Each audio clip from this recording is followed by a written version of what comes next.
নওশাদ সিদ্দিকী ভাইজান একটি খুব সুন্দর একটি কথা বলেছে। ভিডিওটি আপনারা শুনুন। যদি ভালো লাগে লাইক এবং কমেন্ট এবং বেশি বেশি শেয়ার করবেন। সবার কাছে ভিডিওটি পৌঁছিয়ে দেবেন, ছড়িয়ে দেবেন, সারা বাংলায় ছড়িয়ে দেন ভিডিওটি শেয়ার করে। শুনুন। আপনার মাদ্রাসা মসজিদ ঈদগাহ কবরস্থান এখনো যে সুরক্ষিত আছে, এই নওশাদ সিদ্দিকীর করা মামলার জন্য আমাদের মতো গুটি কয়েক মানুষ মামলা করেছিল বলে এখনো বিজেপি তৈরি করা আইন লাগু করতে পারছে না। তাই আজ তারা গোপনে গোপনে বিজেপি তৃণমূল সেটিং করে নওশাদকে হারাবার জন্য শুভেন্দু অধিকারীর সাথে কথা বলে, হয়তো মমতা ব্যানার্জির সাথে কথা বলে, মোদির পরামর্শ নিয়ে ভাঙড়ের বিজেপির বিধায়ক প্রার্থীর সাথে গোপনে আলোচনা করছে। কারণ বিজেপি আইন তৈরি করছে, আপনার মসজিদ কাটবে, আপনার মাদ্রাসা কাটবে, আপনার ঈদগাহ কাটবে, আপনার ওয়াকফ সম্পত্তি কাটবে। আর নওশাদ সিদ্দিকী ওই আইনকে আটকানোর জন্য আইনি লড়াই করছে, কাটতে পারছে না। এই জন্য ওদের রাগ হচ্ছে, বিজেপি তৃণমূল মিলে এই আমাকে হারাবার চক্রান্ত করছে। সেই নওশাদ সিদ্দিকীকে হারানোর জন্য নটোরিয়াস ক্রিমিনাল বিজেপির প্রার্থীর সাথে গোপনে আতাত করেছিল। ছবি এখন পাবলিক হয়ে গেছে বলে কি বলছে? সৌজন্য সাক্ষাৎ। সৌজন্য সাক্ষাৎ আমরা বুঝি। সৌজন্য সাক্ষাৎ গত বছরে, গত নির্বাচনে আমার সাথে হয়েছিল বিজেপির প্রার্থীর। কোথায়? ভোট কেন্দ্রে। আমিও পরিদর্শনে গেছি, উনিও গিয়েছেন। আমাকে বলছে, নওশাদ ভাই কেমন আছো? আমি বলছি আমি ভালো আছি। দিদি আপনি কেমন আছেন? কারোর ঘরের মধ্যে ঢুকে দরজা দিয়ে গুজগুজ ফুসফুস করিনি অন্যকে হারাবার জন্য। বুঝতে পারছেন কেন আমার উপরে রাগ, কেন আমাকে হারাতে চাইছে? বিজেপি আইন করে জমি, মাদ্রাসা, মসজিদ, কবরস্থান কাটতে চাইছে, আর ওই আইনকে আমি কেস করে আটকাচ্ছি। ওই জন্য মোদির নির্দেশে মমতা আর শুভেন্দু অধিকারী বসে প্ল্যান করে আমাকে হারাবার চেষ্টা করছে। তাহলে ভাঙড়ের এই আলাকুলিয়ার, ভাঙড় ভোগালী একের মানুষের জবাব দেবে তো নাকি? আমাকে কেন হারাতে চাইছে? ফেক ST/SC সার্টিফিকেট দিয়ে প্রকৃত ST/SC থেকে বঞ্চিত করছে, আর নওশাদ সিদ্দিকী বিধানসভার মধ্যে দাঁড়িয়ে মন্ত্রীর বলতি বন্ধ করে দিচ্ছে, মুখের কথা বন্ধ করে দিচ্ছে। কেন ফেক ST/SC সার্টিফিকেট ছেড়েছো? তাই এরা মোদি মমতা মিলে আমাকে হারাবার চক্রান্ত করছে। খবর আছে প্রতি বুথে ক্যানিং পূর্ব থেকে ওই সাইড থেকে ওই নটোরিয়াস ক্রিমিনালটা নাকি ভোটের জন্য 30টা করে লোক নিয়ে আসছে। আপনাদেরকে একটু সজাগ থাকতে হবে, মায়েদেরকেও তৈরি হতে হবে। ভোটের আগের রাতে, ভোটের দিনে ক্যানিং পূর্ব, জীবনতলা, মৌখালি, সন্দেশখালীর লোক যদি এখানে ঘোরাঘুরি করে, তুমি তোমার কোন আত্মীয়র বাড়ি এসছো? পাকামু হচ্ছে, সন্দেশখালীতে ভোট চলছে, ওখানে ভোট না দিয়ে তুমি ভোগালীতে কি গল্প করতে এসছো, আলাকুলিয়াতে কি গল্প করতে এসছো? তাকে ধরে রাখবেন, কাশীপুর থানায় খবর দেবেন, কাশীপুর থানার অফিসাররা নিয়ে এসে তাকে তুলে গ্রেফতার করবে। এর ব্যবস্থা আমরা করব, কিন্তু সজাগ থাকতে হবে। কোন বৈরাগত এসে আলাকুলিয়াতে, নাংলাতে, ভাঙড়ে যদি গুন্ডামি মস্তানি করে, ভাঙড়ের মায়েরা বাপেরা তাদেরকে ছেড়ে কথা বলবে না, গণতান্ত্রিক প্রক্রিয়ায় জবাব দেবে। প্রস্তুত নিতে হবে। ভোটের দিন সকালে তুমি মৌখালি থেকে এখানে কি করতে এসছো? কি বলছি বুঝতে পেরেছে? যেমন জীবনতলার গাড়ি এখানে এসে আগুন লাগলো বিজয়গঞ্জ বাজারে, না গাড়ির মালিককেও নেই, গাড়ির মালিককে, গাড়ি কে নিয়ে এসলো, কেন আগুন লাগলো, কেস কাওয়ারি কিছুই হলো না। কিন্তু আগুনটা লেগিয়েছে কে, খোঁজ নেওয়া দরকার, বা কেন আসলো খোঁজ নেওয়া দরকার। তাহলে ভোটের নমিনেশনে জীবনতলার গাড়ি এখানে কি হই করছিল? তুই ভোটের দিনেও যদি কোনো বহিরাগত আসে, আচ্ছা করে ভালোবাসা দিতে হবে গণতান্ত্রিক প্রক্রিয়াতে।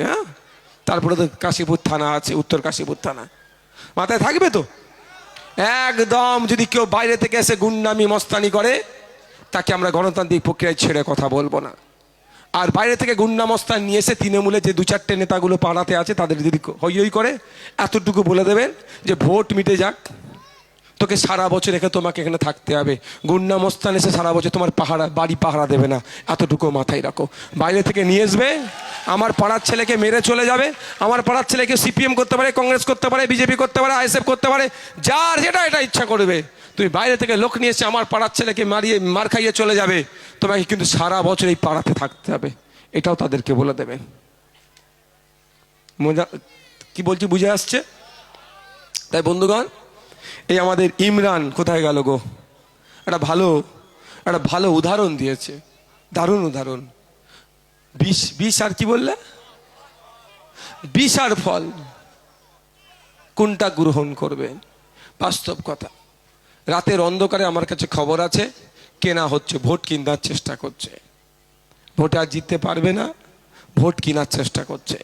মায়েদেরকে শাড়ি দিচ্ছে, বাপেদেরকে লুঙ্গি জামা দিচ্ছে, কিছু কিছু করে টাকা দিচ্ছে।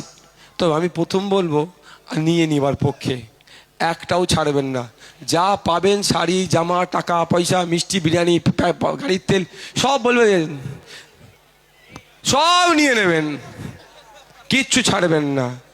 তবে অনুরোধ এটাই, ও ব্যবসায় ইনভেস্ট করছে, ব্যবসায় ইনভেস্ট করবে মানে লাভ করবে। আপনি তার কথাই গোলে তাকে ভোট দিয়ে দেন, দুটো ক্ষতি আপনাকে, দুটো রকমভাবে আপনার কাছে টাকা তুলবে। প্রথম কথা, 10 কোটি টাকা যদি ইনভেস্ট করে 100 কোটি টাকা সে তুলবে। কেমন করে তুলবে? এই নাংলা আলাকুলিয়ার মানুষ, একটা 2 কাঠা জায়গা আছে, দাম 5 লাখ টাকা কাঠা, আপনি বিক্রি করতে চাইছেন। আপনার মেয়ের ছেলের পরিবারের বা বাড়ি টাড়ি করবেন, 10 লাখ টাকায় বিক্রি করবেন, আপনি করে মেয়ের বিয়ে দেবেন বা একটা বাড়ি করবেন বা কিছু ইচ্ছা। তখন ওরা চলে আসবে, ওরা আপনাকে 1 লাখ টাকা করে কাটা দেবে। ওরা 1 লাখ 1 লাখ 2 লাখ দেবে, আর বাকি 8 লাখ ওরা খেয়ে নেবে। আর নাহলে আপনাকে জমি বিক্রি করতে দেবে না। দ্বিতীয় কথা, আপনি একটু কষ্ট করে সবজি বিক্রি করে গাড়ি চালিয়ে 2 পয়সা ইনকাম করেছেন, আপনি একটা জমি কিনতে চাচ্ছেন, 40,000 টাকা শতক, 60,000 টাকা শতক, বা 1 লাখ টাকা শতক, বা 5 লাখ টাকা শতক। আপনাকে ওরা 10 লাখ টাকা শতকে বিক্রি করাবে, আপনাকে ওর কাছ থেকে কিনতে হবে। যদি ওর কাছ থেকে না কিনে ডাইরেক্ট যদি মালিকের কাছ থেকে কিনে নেয়, দখল নিতে দেবে না। কারণ আগে 10 কোটি ইনভেস্ট করেছে, টাকা তো তুলতে হবে। বুঝতে পারছেন কি বলছি? সুতরাং সাবধান, যা দিচ্ছেন ছাড়বেন না, নিয়ে নেবেন, কিন্তু খালি হাতে ওকে মৌখালিতে আমাদেরকে পাঠাতে হবে।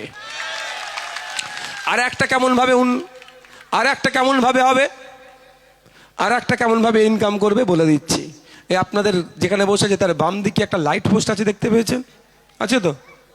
এই লাইট পোস্ট করতে গিয়ে আমি বুঝছি, এই লাইট পোস্ট করতে গিয়ে 3 লাখ টাকা হয়তো প্রজেক্ট, বোঝানোর জন্য বলছি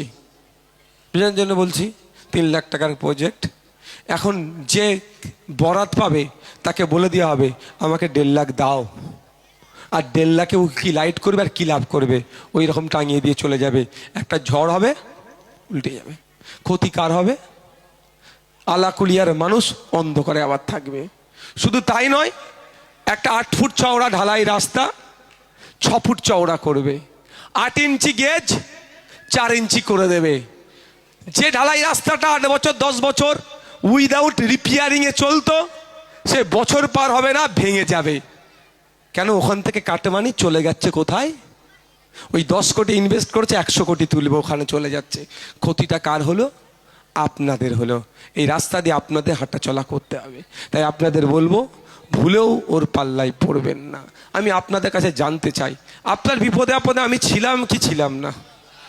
এখন আপনাদের পাশে আমি আছি কি না নাই? মায়ের একটু বলুন, একটু আওয়াজ দিয়ে বলুন। আপনাদেরকে বিপদে ফেলে আমি চলে গিয়েছি? আপনাদের বিপদে আমি বুক চিতিয়ে লড়াই করেছি কি করিনি? আপনার যখন মাদ্রাসা মসজিদ ঈদগাহ কবরস্থান কেড়ে নেওয়ার চক্রান্ত হচ্ছিল, তখন মমতা ব্যানার্জি ওই নোটরিয়াস ক্রিমিনালরা বলেছিল দিল্লি গিয়ে আন্দোলন করো।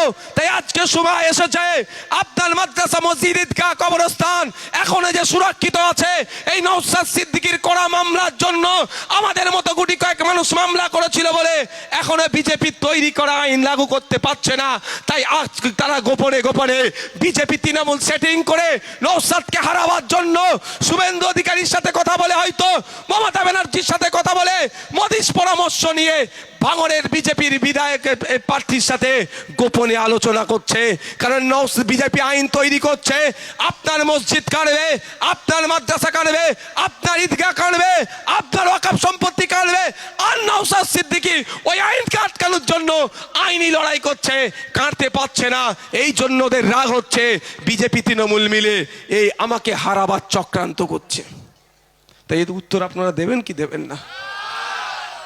এই এখানে যারা গুটি কয়েক তৃণমূলের নেতা আছে তাদেরকেও বলবো, একটু ভাবুন তো, আপনার আব্বা আমার দাদু দাদি যে কবরে শুয়ে আছে, সেই কবরটা এখনো যে বেঁচে আছে, অর্থাৎ বুল্ডোজার চালিয়ে দখল হয়ে যায়নি, এটা কিন্তু মমতা ব্যানার্জির করা মামলার জন্য নয়, ওই নটোরিয়াস ক্রিমিনালের মামলার জন্য নয়, নওশাদ সিদ্দিকীর করা মামলার জন্য। আর সেই নওশাদ সিদ্দিকীকে হারানোর জন্য নটোরিয়াস ক্রিমিনাল বিজেপির প্রার্থীর সাথে গোপনে আতাত করেছিল। ছবি এখন পাবলিক হয়ে গেছে বলে কি বলছে? সৌজন্য সাক্ষাৎ। সৌজন্য সাক্ষাৎ আমরা বুঝি। সৌজন্য সাক্ষাৎ গত বছরে, গত নির্বাচনে আমার সাথে হয়েছিল বিজেপির প্রার্থীর। কোথায়? ভোট কেন্দ্রে। আমিও পরিদর্শনে গেছি, উনিও গিয়েছেন। আমাকে বলছে, নওশাদ ভাই কেমন আছো? আমি বলছি আমি ভালো আছি। দিদি আপনি কেমন আছেন? কারোর ঘরের মধ্যে ঢুকে দরজা দিয়ে গুজগুজ ফুসফুস করিনি অন্যকে হারাবার জন্য। বুঝতে পারছেন কেন আমার উপরে রাগ, কেন আমাকে হারাতে চাইছে? বিজেপি আইন করে জমি, মাদ্রাসা, মসজিদ, কবরস্থান কাটতে চাইছে, আর ওই আইনকে আমি কেস করে আটকাচ্ছি। ওই জন্য মোদীর নির্দেশে মমতা আর শুভেন্দু অধিকারী বসে প্ল্যান করে আমাকে হারাবার চেষ্টা করছে। তাহলে ভাঙড়ের এই আলাকুলিয়ার, ভাঙড় ভোগালী একের মানুষের জবাব দেবে তো নাকি? আমাকে কেন হারাতে চাইছে? ফেক ST/SC সার্টিফিকেট দিয়ে প্রকৃত ST/SC থেকে বঞ্চিত করছে, আর নওশাদ সিদ্দিকী বিধানসভার মধ্যে দাঁড়িয়ে মন্ত্রীর বলতি বন্ধ করে দিচ্ছে, মুখের কথা বন্ধ করে দিচ্ছে। কেন ফেক ST/SC সার্টিফিকেট ছেড়েছো? তাই এরা মোদি মমতা মিলে আমাকে হারাবার চক্রান্ত করছে। তাই মায়েদের বলবো, আপনি যখন বিপদে পড়েছিলেন আমি বুক চিতিয়ে লড়াই করেছি। যদি মনে করেন আগামী 5 বছর একইভাবে আপনার পাশে থেকে বিপদে আপদে আপনার সাথ দিয়ে এবং আপনার ভোটাধিকার ফিরিয়ে নিয়ে আসার লড়াইয়ে শেষ পর্যন্ত লড়াই করে যাবে, অন্য কোনো প্রার্থী নয়, সংযুক্ত মোর্চা তথা বামেদের সমর্থন নিয়ে ইন্ডিয়ান সেকুলার ফ্রন্টের প্রার্থী হিসাবে আমাকে পুনরায় এখানে নির্বাচিত করে বিধানসভায় পাঠানো দরকার। তাহলে আপনাদের বলবো 29 এপ্রিল কারো কথায়, কারো প্ররোচনায় পা দেওয়ার দরকার নাই। EVM মেশিনের 5 নম্বরে বোতাম টিপে আমাকে খাম চিহ্নে ভোট দিয়ে বিধানসভায় পাঠান। বিগত 5 বছরের নয়, আগামী 5 বছর শিক্ষা, স্বাস্থ্য, কর্মসংস্থানের প্রশ্নে আপসীন সংগ্রাম করব, বিভাজনের বিরুদ্ধে লড়াই করব, ঐক্যের পক্ষে সওয়াল করব। তাই আপনারা যদি সুযোগ দেন, আপনাদের প্রতিনিধি হয়ে, মানুষের প্রতিনিধি হয়ে, রাজ্যের প্রতিনিধি হয়ে বিধানসভায় যেমন আওয়াজ তুলেছিলাম, আগামী 5 বছর আবার আওয়াজ তুলব, যদি আপনারা সুযোগ দেন। না সুযোগ দিলে পারবো না। তবে EVM মেশিনের একটা খেলা হয়েছে। আমাদের যিনি আছেন, ওনার নামটা কি গো? এখানে তোমার নান্নু সাহেব, আমাদের যিনি অ্যারেস্ট হয়ে আছেন গো, নান্টু ভাই, ওনার পরিবার থেকেই তো মনে হয়েছে। যাক, তৃণমূল প্ল্যান করে আবার আমার নামে একটা প্রার্থী দিয়েছে। মানে যত রকম পাচ্ছে আমাকে আটকানোর চেষ্টা করছে। তবে ভাঙড়ের মাটি শক্ত ঘাঁটি।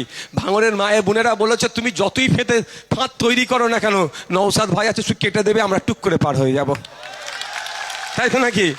ও ফাঁদ করলে আমরা ফাঁদ পার হবো। এখানে যারা গুটি কয়েক তৃণমূলের নেতা আছে তাদেরকেও বলবো, একটু ভাবুন তো, আপনার আব্বা আম্মা, দাদু দাদি যে কবরে শুয়ে আছে, সেই কবরটা এখনো যে বেঁচে আছে, অর্থাৎ বুল্ডুজার চালিয়ে দখল হয়ে যায়নি, এটা কিন্তু মমতা ব্যানার্জির করা মামলার জন্য নয়, ওই নটোরিয়াস ক্রিমিনালের মামলার জন্য নয়, নওশাদ সিদ্দিকীর করা মামলার জন্য।